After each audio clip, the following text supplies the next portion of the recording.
अस्सलाम वालेकुम। आज बनाएंगे बीफ शनवारी कढ़ाई की असल और परफेक्ट रेसिपी, जिसमें ना प्याज का इस्तेमाल होगा ना ही अदरक लहसुन का। सिर्फ इसको टमाटर में डालकर पकाया जाता है। सिर्फ दो मसाले इसमें डाले जाते हैं। बहुत ही फेमस ये रेसिपी है। रेसिपी पसंद आए तो फ्रेंड्स और फैमिली के साथ ज़रूर शेयर करें। तो चलिए शनवारी कढ़ाई बनाना शुरू करते हैं। इसके लिए बीफ है 800 ग्राम। गोश्त को अच्छे से धो लिया था। अब सबसे पहले कढ़ाई में हम डाल देंगे ऑयल और इसको गर्म कर लेंगे। इसके बाद इसके अंदर डाल देंगे बीफ, और ये डालने के बाद इसको हमने मीडियम आंच पर फ्राई कर लेना है। इतना फ्राई करेंगे कि इसके ऊपर गोल्डन सा कलर आ जाए और इसका कलर भी चेंज हो जाए।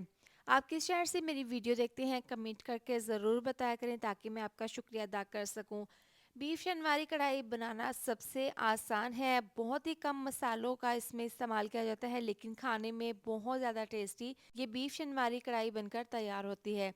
गोश्त को फ्राई होने के लिए रखते हैं। अब यहाँ पर है टमाटर, हरी मिर्चें। सबसे पहले टमाटर के ऊपर से इस तरीके से ये कैप हटा देंगे और दरमियान में इस तरीके से कट लगाकर दो हिस्सों में इसको काट लेंगे।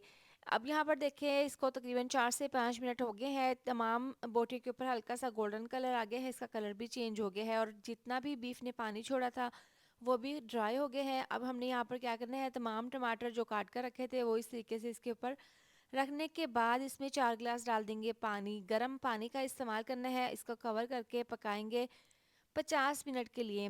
तो यहाँ पर देखें 50 मिनट के बाद ढक्कन खोलकर चेक कर लिया है। इसको आपने मीडियम आंच पर पकाना है। और अब यहाँ पर देखें, तमाम इसके ऊपर से छिलका उतार लेंगे। टमाटर बहुत अच्छे से सॉफ्ट हो गए हैं और बीफ भी हमारा अच्छे से गल चुके हैं। दरमियान में ढक्कन खोलकर चेक कर लें। गोश्त ना गले तो मज़ीद 1 गिलास पानी डालकर 10 से 15 मिनट के लिए पका लें। तो प्रेशर कुकर में अगर आप पकाएंगे तो इसको आपने 15 से 18 मिनट के लिए पका लेना है। टमाटर के ऊपर से छिलका उतारने के बाद अब यहाँ पर देखें, टमाटर बहुत अच्छे से मैश हो गए हैं क्योंकि ये काफ़ी अच्छे से सॉफ्ट हो गए थे।